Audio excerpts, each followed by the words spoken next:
Okay, here we go. This is for real this time. I needed to call my audio engineer and needed some help getting the microphone working.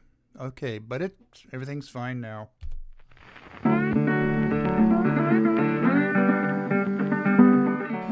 You are listening to KPCA LP, Petaluma, California, at 103.3 FM and worldwide at www.kpca.fm. And this is the Midnight Skeptic. The views of the Midnight Skeptic are not, repeat, not necessarily the views of KPCA or any of its affiliates.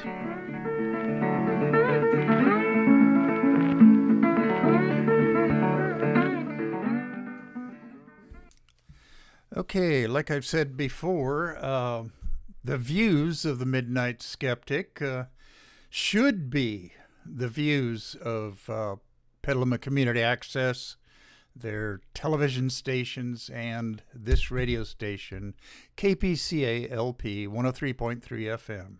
Okay, and another reminder to all my thousands of listeners out there, send all communications to me, correspondence, hate mail, opinions, hints as to how I could do this better, to the Midnight Skeptic at gmail.com. It's all lowercase letters. Okay. As usual, here we go with all the shout outs. Okay, I want to shout out to Nariman here locally in Petaluma, if you're listening. Sorry I missed mentioning you last week.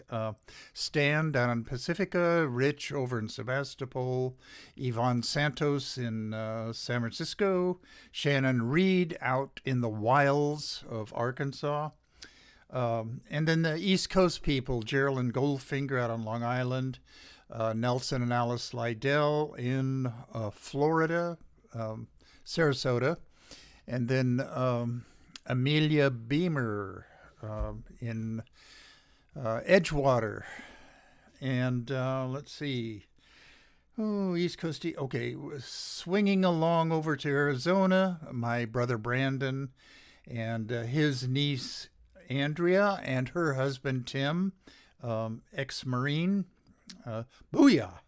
And then there are three little terrorists and Patagonia, Arizona, Karina Hilliard, my favorite snake lady, up in Sacramento, Dave and Rosie Takach, and Mickey Huff, the godfather of Project Censored, and he has his radio show here on KPCA LP. Wednesday, he did it today about 3 o'clock, and then that show is repeated on KPFA 94.1 on Fridays. I think it's at 1 o'clock. Okay. Let's see. The Sonora Group, Bob and Sandy Fisher, Brad and Martha. Martha, take care of yourself. She's a nurse. Wear your PPEs and whatever they ask you to do that protects yourself from the dreaded COVID-19. And then also Judy May and Leonidas Maciel and Darrell Larson.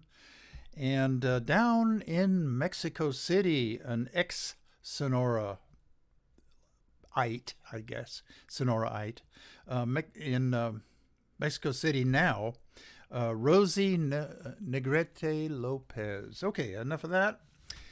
Okay, I've got to announce the contest winner. Last show, I had a contest, and I quoted 6 Republicans, politicians and guys that were running for office and thing, about their opinions about women in general and rape and abortion, which is what brought all this up from the terrible state of Texas politicians.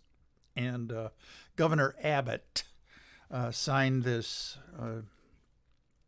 anti-abortion. It's really anti-women's choice in her health care.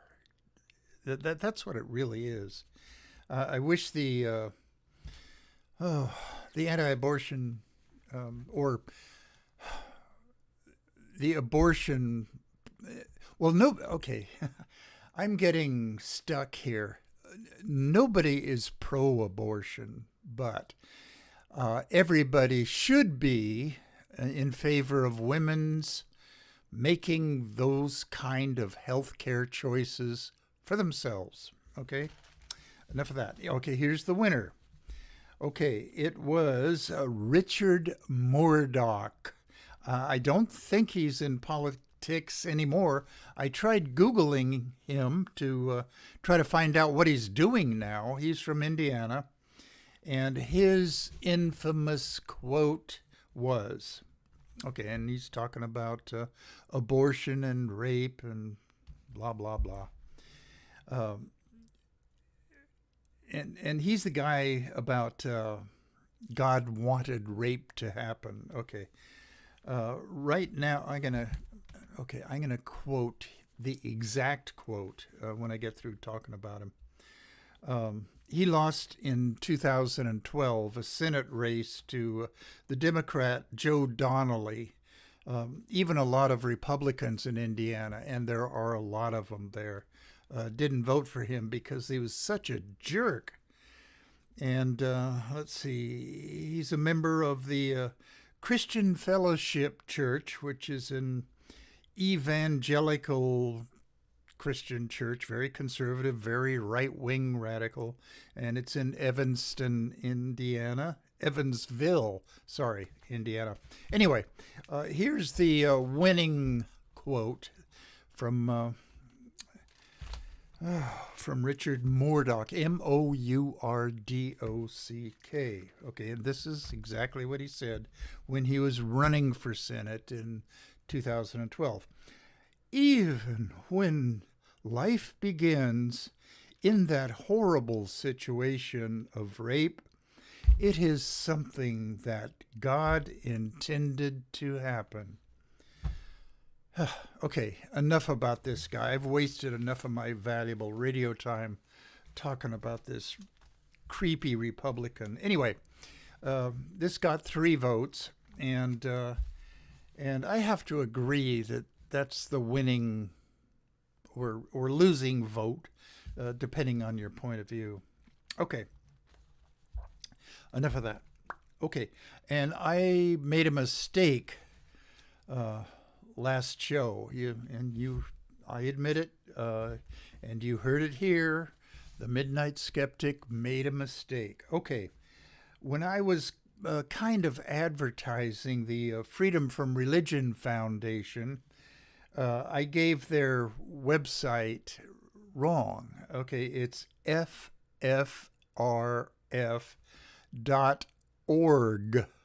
O-R-G. Okay, I think I said .com last week, but it's not. And in case you want to call them up and join, it's 1-800-335-4021. And the guy that you see on TV a lot is Ron Reagan. That's one of the sons of ex-President Reagan. The unabashed, lifelong atheist. And he made this commercial for their organization in 2014. And it's been updated since then, but he makes reference to that old commercial.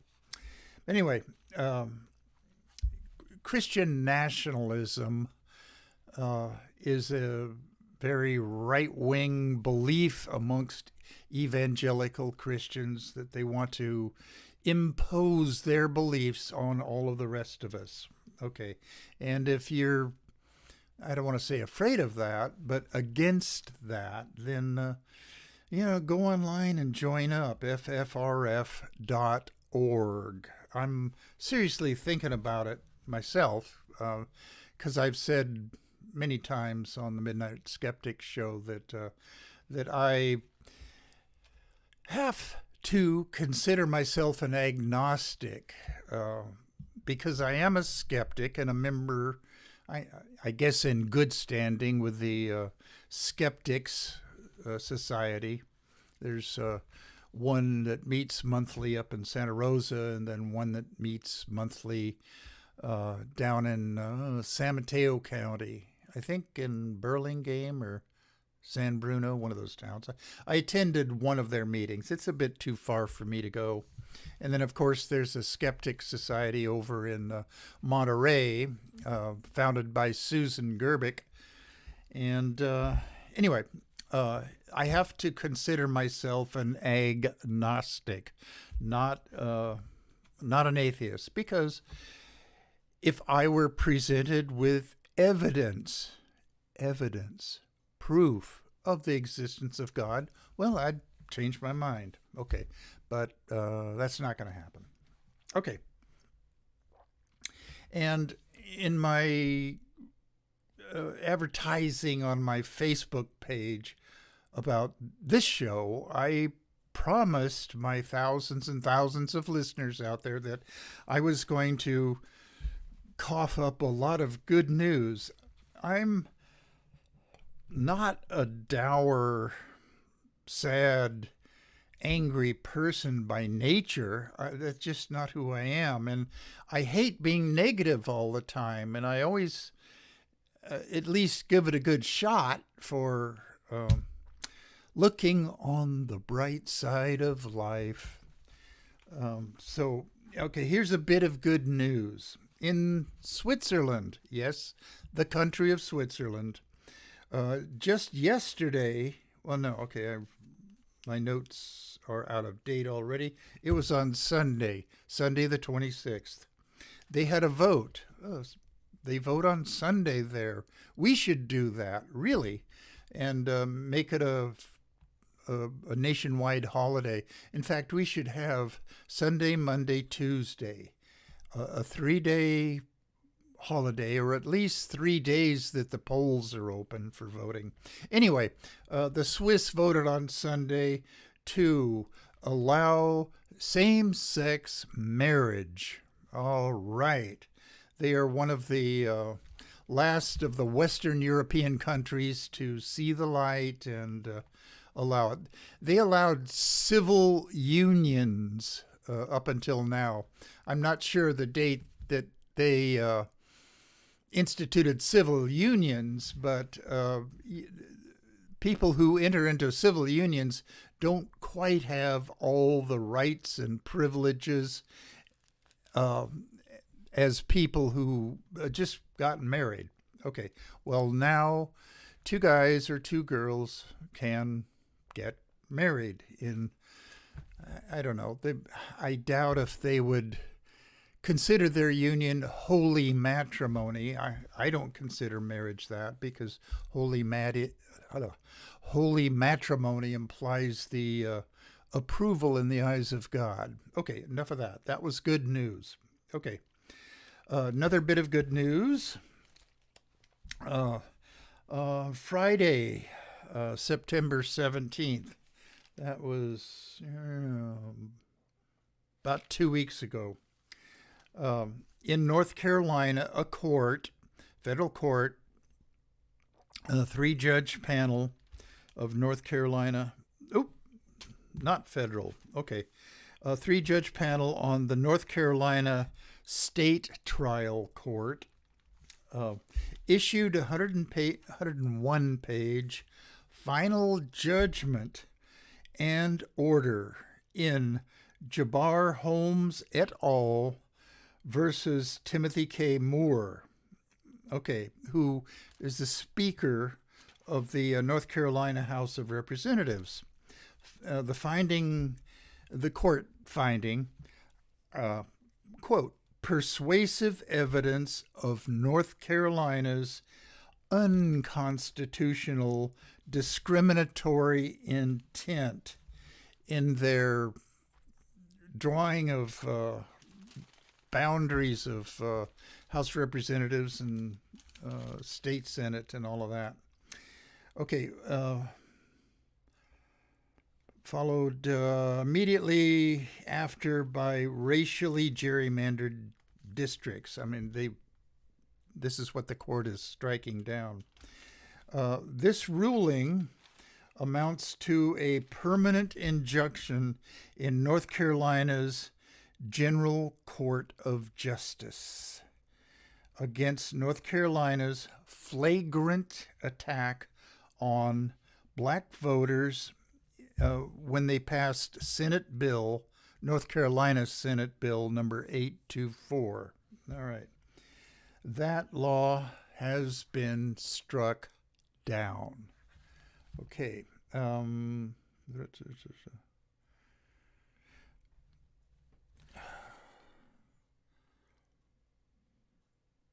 Okay. I made a little note to myself here. It was kind of out of order because I just used up the last couple of blank lines here. I meant to read this right after I did that announcement about Freedom from Religion Foundation. Okay, and I personally count this as good news, and it's growth of the nuns, not N-U-N-S, but N-O-N-E-S. Okay, which refers to the growth of the religiously unaffiliated, which is called the nuns in some circles. Okay, 20%, that's this year, 20% of the U.S. public and 1/3 of people under 30 are religiously unaffiliated. Now, this includes atheists and agnostics and the people that on religious surveys just say, oh, no particular religion, or however they word it. But to my way of thinking, that is very encouraging. And those figures are way up from the last 10 years when this survey was taken back in 2010. Okay. Okay. There'll be more bad news. Excuse me. There'll be more good news coming along, but here is a bit of bad news. A Tennessee mother is objecting, as many other Republicans, conservatives, MAGA heads, and racists and Trumpers do. She's objecting to the children's book Ruby Bridges. Okay.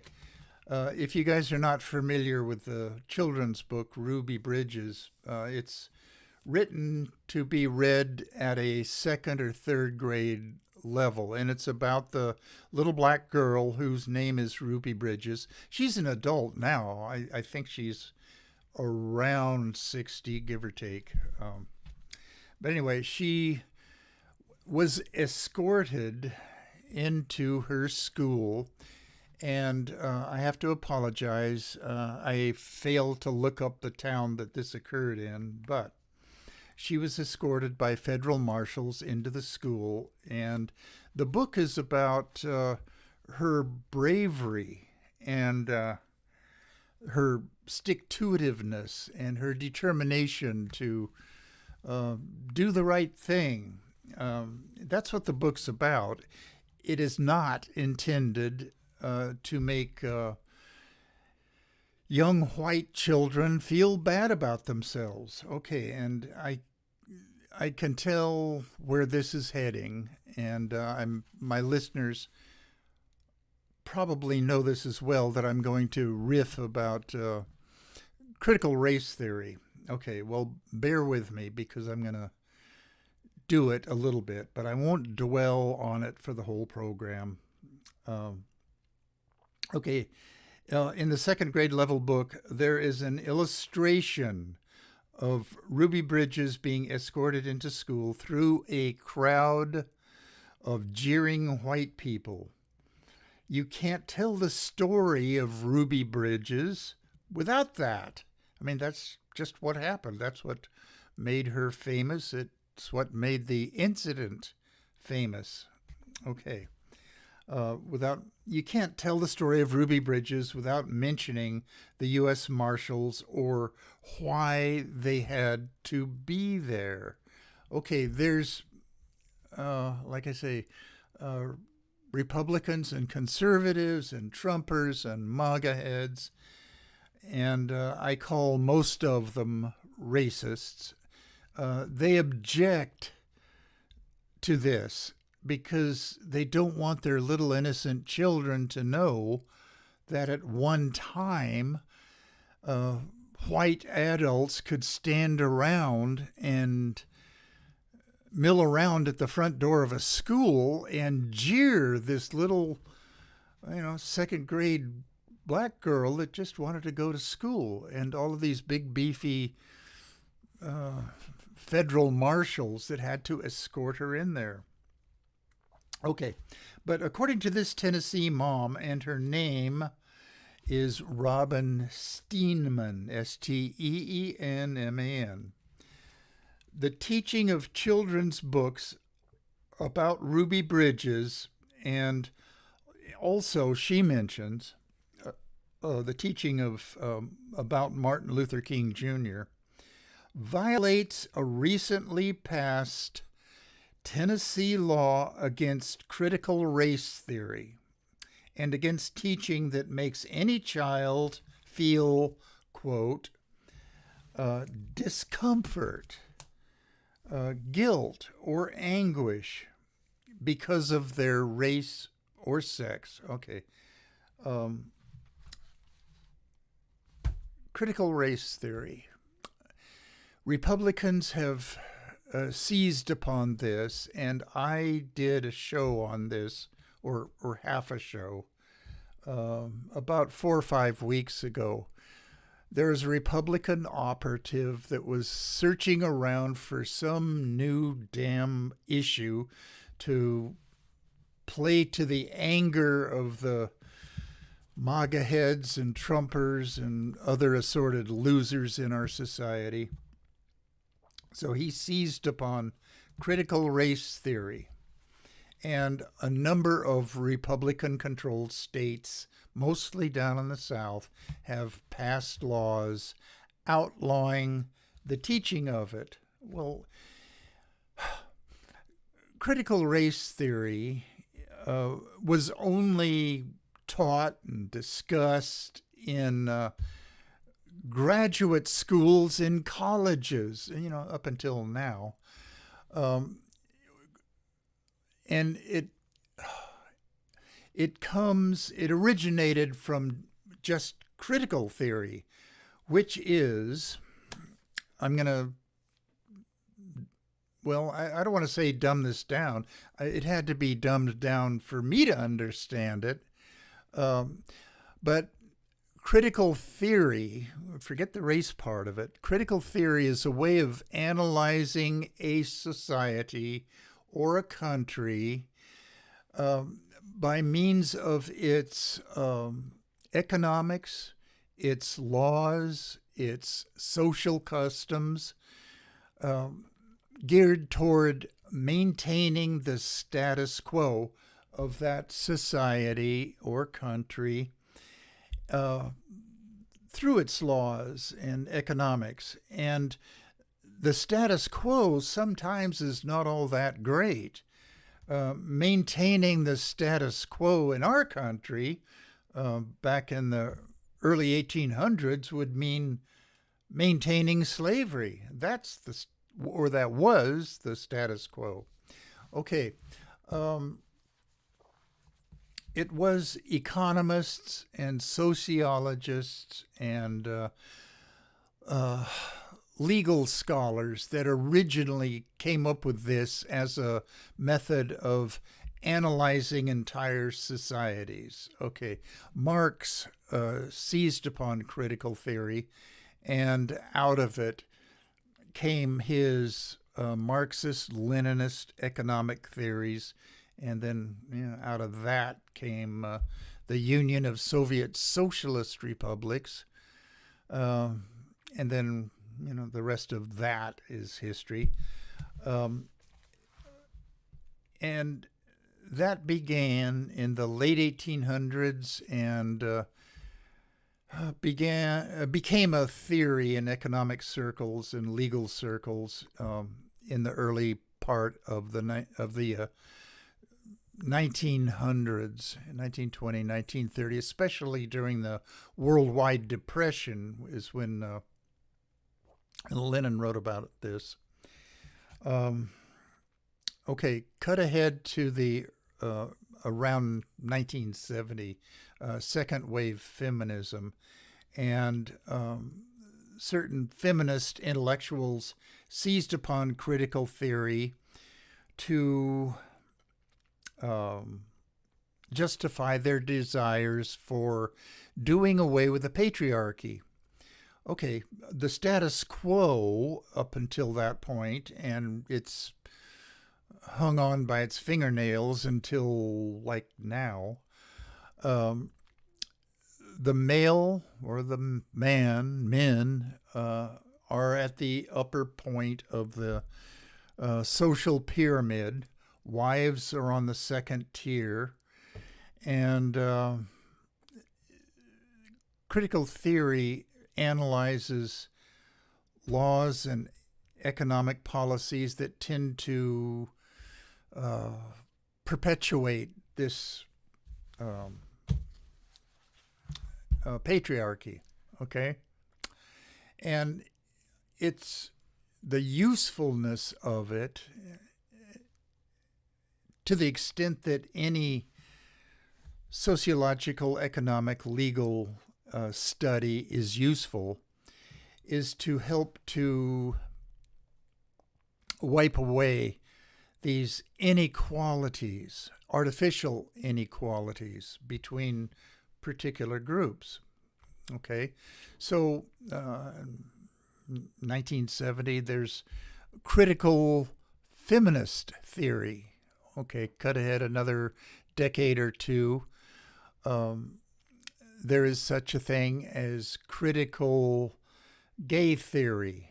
Okay, and well, now you would call it critical LGBTQ theory. All right, it's just whatever group has been downtrodden, and the group's downtroddenness has been perpetuated by laws and economic system and blah, blah, blah. So that's why critical theory is studied at all. And so you can substitute these various groups into critical and then whatever group theory. Okay, right now, the Republican Party and Trumpers and MAGA heads are afraid of critical race theory. Well, the evangelical Christians, who are the base of the Republican Party as it is now, are essentially afraid of critical LGBTQ theory. Okay, well, that's why all of these anti-trans laws are being passed in these Republican-controlled states, mostly down south. Okay, there's the part of my notes that it says riff on this. Well, I hope you all enjoyed that riff. Okay. Right-wing extremists, now I'm talking about critical race theory. Right-wing extremists lump all teaching that even mentions blacks or racism as part of critical race theory. It just, it's not. Okay. Right-wing extremists lump all teaching that includes basic American history about slavery, Reconstruction, post-slavery segregation, and the long struggle for racial equality. All of those things, they lump it into the critical race theory. In other words, Southerners don't want their innocent little white children to even learn that at one time we did have slavery in this country. At one time, blacks had to use separate drinking fountains or restrooms, or they had to sit in the back of the bus. The Republicans and MAGA heads don't want their little children to realize that, because their excuse is that it's divisive and it will make white kids feel bad about themselves. Well, first of all, it probably won't make them feel bad about themselves if the history of all of this stuff is presented in the right way. Okay. Okay. Again, I'm off my notes again. Tennessee school chief, Dr. Penny Schwann, and I delved into her background, and it's not pretty. Although she got a degree in history from UC Berkeley. Jeez. Okay, I'm not going to go into her background, but she is bad news. Job to job to job to job. And, well, she ended up in Tennessee. Okay. She says the state is committed to keeping, and this is a quote, propaganda like critical race theory from our classrooms. Okay. Tennessee was one of the first states this year to pass a law banning topics related to critical race theory from being taught in public schools. Tennessee, oh boy. Greenest state in the land of the free. Davy Crockett. Okay. Is acknowledging the very existence of blacks or Afro-Americans in this country related to critical race theory? No, of course not. Well, how did they get here then? Teachers should be teaching this. Okay, how did they get here? What year were they first brought here? Well, that brings us to the 1619 Project. Nicole Hannah-Jones, via the New York Times Magazine, wrote this very good history of slavery in early America. Now, I've not read this yet. That's on my to-do list. And I think it's in hardback book form now, but I encourage all of my thousands and thousands of listeners out there to go out and buy it. And we've got to encourage more real historical teaching and none of this Southern whitewashing BS. Okay, time check. Okay, I promised you more good news, and we've got good news for you. Okay, there's a horrible drought here in California, and to a certain extent, it's in southern Oregon and Nevada, Arizona, the western states in general, although there have been a few fairly good downpours up in the coastal areas of Oregon and Washington over the last week or two, which I'm glad the Aleutian Islands low is kicking out these cold fronts that bring with it downpours. The Bay Area hasn't been the recipient of much of it yet, but it's an encouraging development. Okay, all right, drought.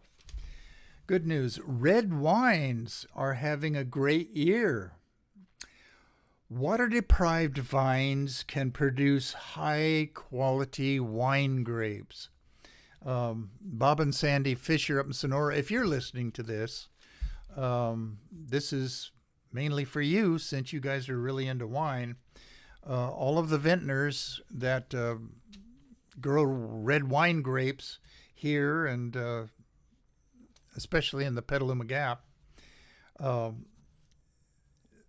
say that this is going to be an outstanding vintage year. And, because of drought conditions.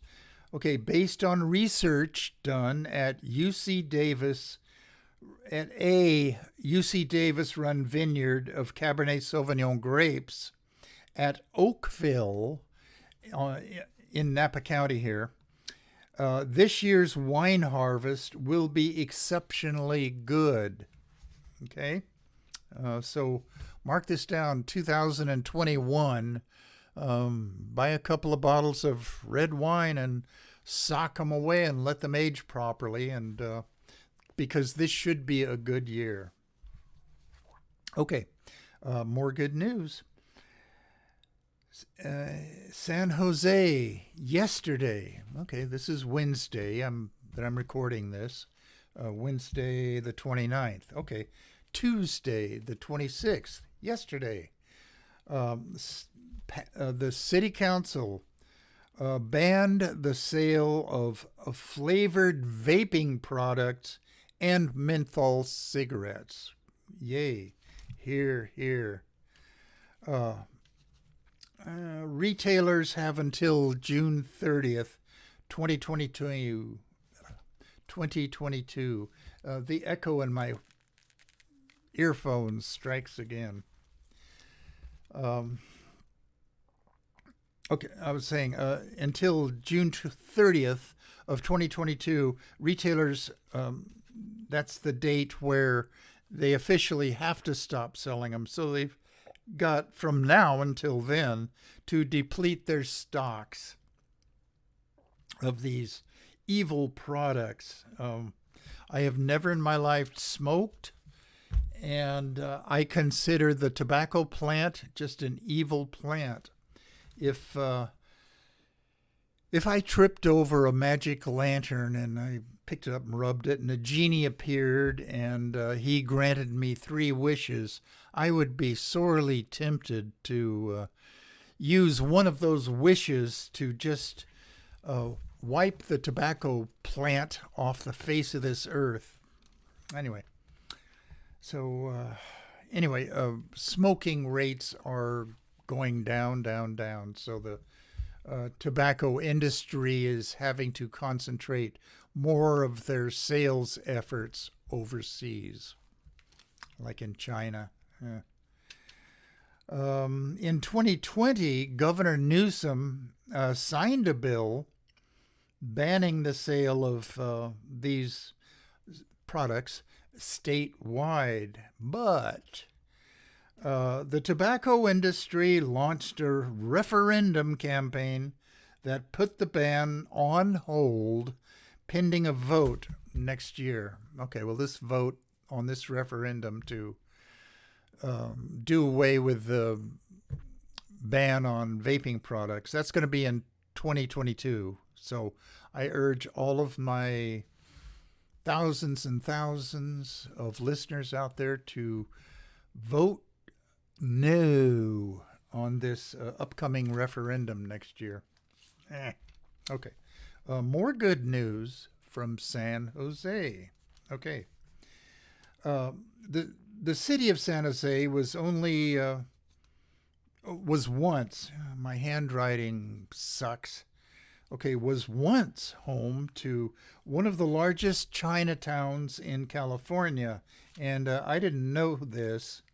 I always thought that it was San Francisco, but San Jose rivaled in size their Chinatown with San Francisco's. Arsonists in 1887 burned Chinatown right in downtown San Jose to the ground. The city council yesterday, again, Tuesday, yesterday, the Midnight Skeptic is nothing if not up to date on things going on around him. Okay, the city council yesterday, Tuesday, 9/28, approved a resolution to apologize to Chinese immigrants and their descendants for the role the city played in, and this is a quote, Systemic and institutional. Um, God, my handwriting again. Racism, xenophobia, and discrimination. Okay, there was a bit on the news yesterday. I watched Channel 2 News. Who the names of the uh, news anchors escape me right now, but not important. And then again on Channel 5 later on in the evening, I watched their news, and both of them mentioned this. And there was a big announcement about this apology, and there was many members of the Chinese community. And this is held outdoors, and the politicians were um, there to let some of the glory rub off on them, of course. Okay, so that was good news. Uh, More good news. More good news. Okay, YouTube. YouTube. The platform that I'm on right now. I'm, in addition to recording this for KPCA LP 103.3 FM, in addition to that, I'm being recorded right now as we speak on YouTube. They're my platform. Okay. YouTube is cracking down on anti-vaccine misinformation. Not just COVID vaccines, but all vaccine misinformation. That's a good thing. Okay. Users who post misinformation about any, okay, and this is the quote out of their directive from on high, whoever is the leader of or boss of YouTube. Okay. Users who post misinformation about any, quote, currently administered medicines that are approved and confirmed to be safe and effective by local health authorities and or the World Health Organization will have their videos taken down and will be subject to YouTube's strike policy and could face removal permanently. Okay. That's not something that I have to worry about because all of the, I am very pro vaccine. There was a timeline and I was looking for it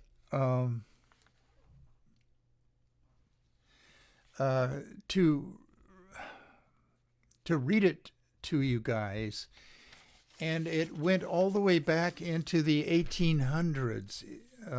Before that, even the very first vaccine to be mandated, which is another way of saying required, was, are you ready for this?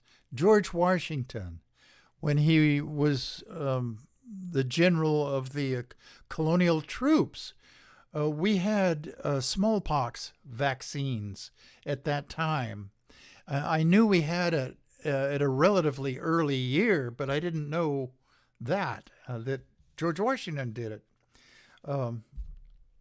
Anyway, the next show I will definitely have it or find it or make a new one. But all of these milestones in vaccinations in America, it lists them all and the years that they came into effect. And there are vaccine mandates right now to go to public school. The MMR vaccines, mumps, measles, rubella, that's required. Polio. Anyway, I don't have that article with me to relay it to you guys, but I will have it for the next show. There's just a lot of vaccines that school kids have to have now, and certainly members of our armed forces have to have them now. So let's see what. There was some note. Anyway, one of these days, no, not one of these days, one of these decades, I'm going to get myself organized and find out what I'm really doing on this thing. Okay. There's an article. Well, right now, what's going on is the youth climate. Youth climate what? Youth climate what?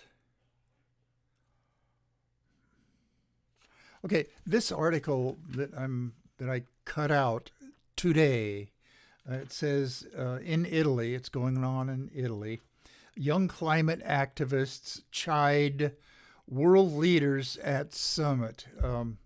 If you want a good laugh, Greta Thunberg was invited up to the lectern to give us her pithy thoughts about politicians and how they're working toward making the world a better place to live for the future generations. And of course they're not. That's kind of a joke. And the event that's going on right now is youth. Okay, here it is. Youth, and then the numeral 4. Okay, cute.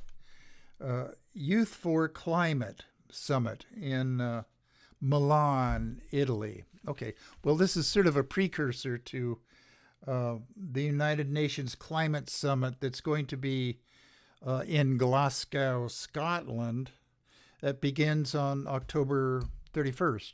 Halloween. Okay.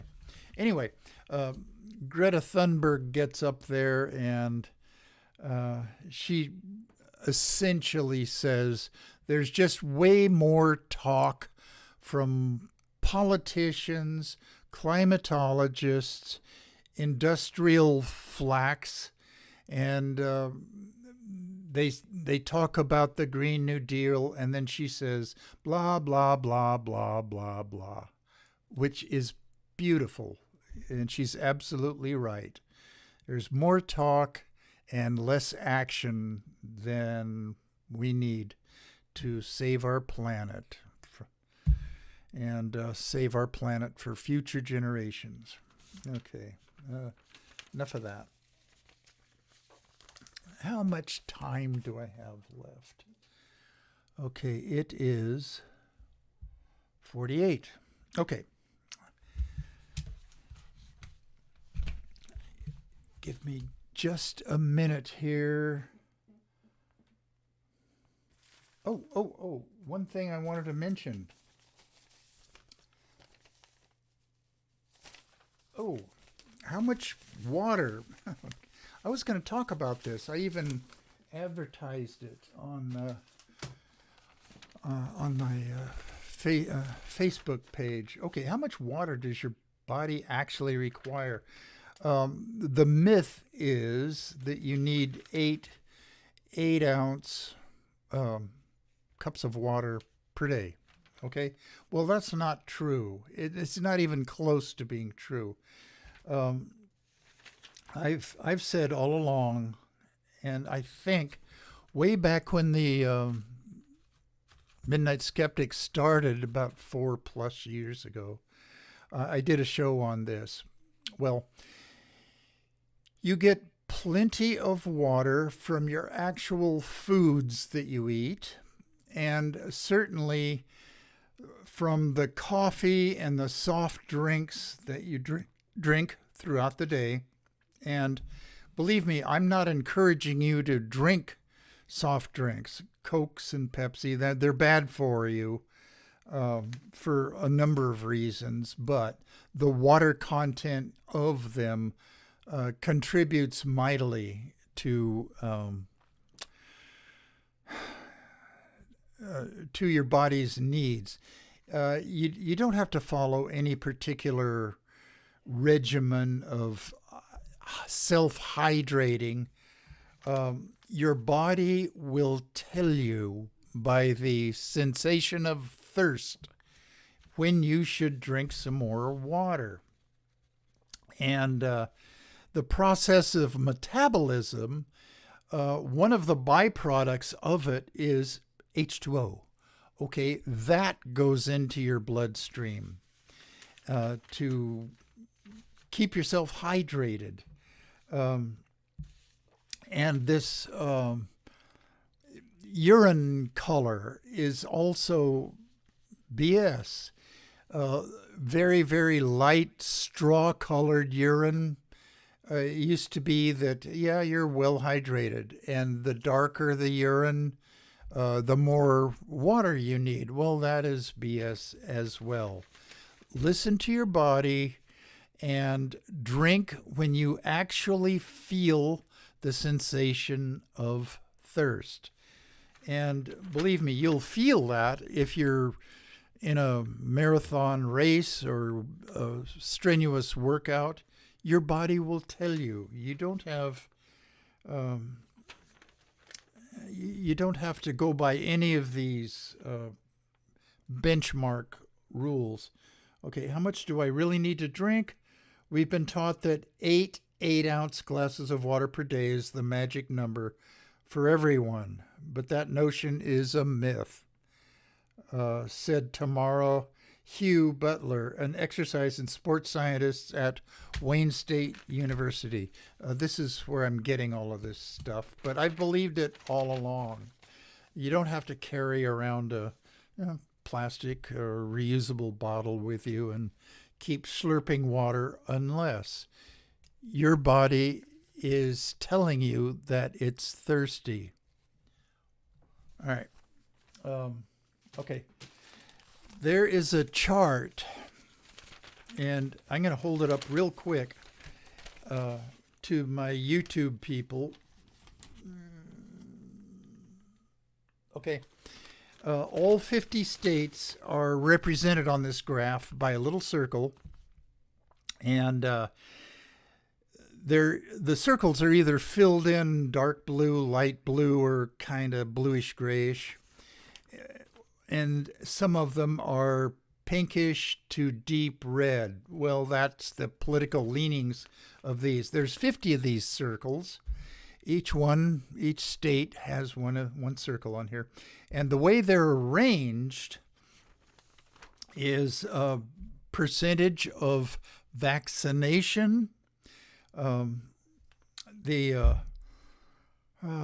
up and down scale is vaccination percentages, and the left-right,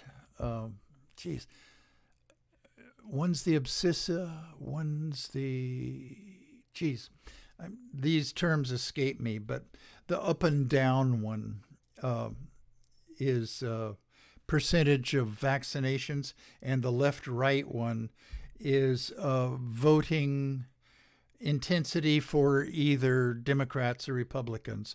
Well, guess who is the most unvaccinated and has the highest death rates?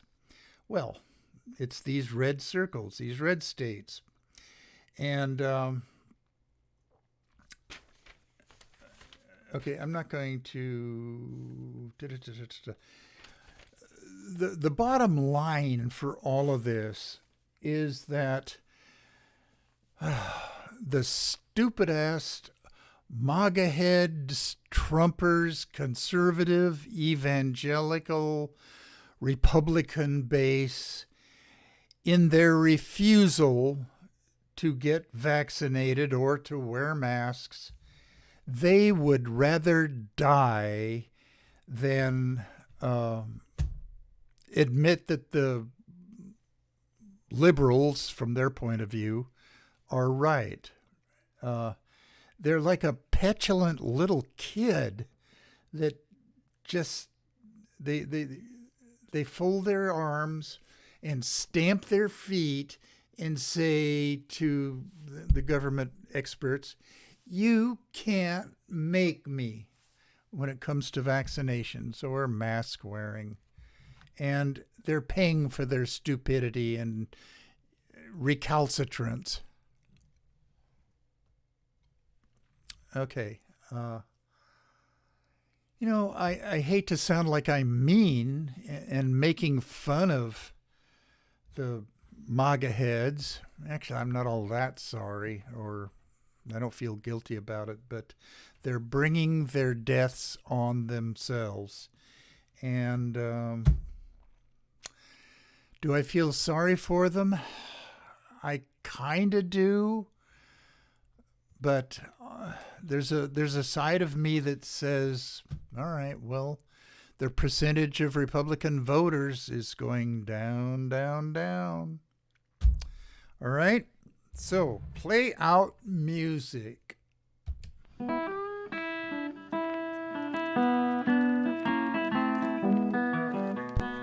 You have been listening to The Midnight Skeptic on KPCA LP, Petaluma, California.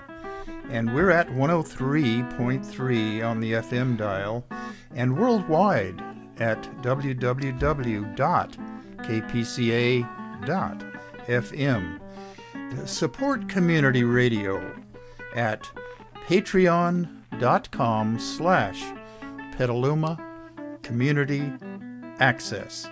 And remember, think critically, think logically, but live joyously, and most importantly, pet your cats.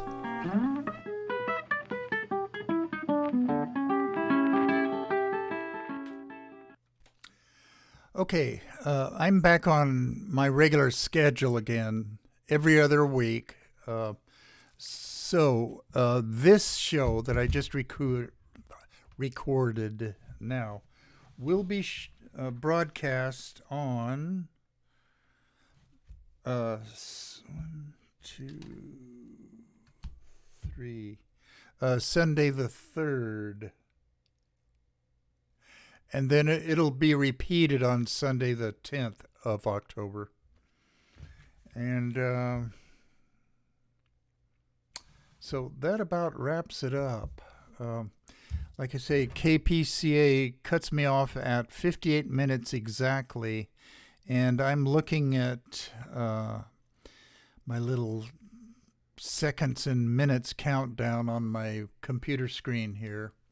And it says that it's 57 minutes and 43 seconds. So what does that mean? I have 7 seconds left to just stare at the screen. Probably that's what it means. Okay, goodbye all, and I'll see you again in another 2 weeks.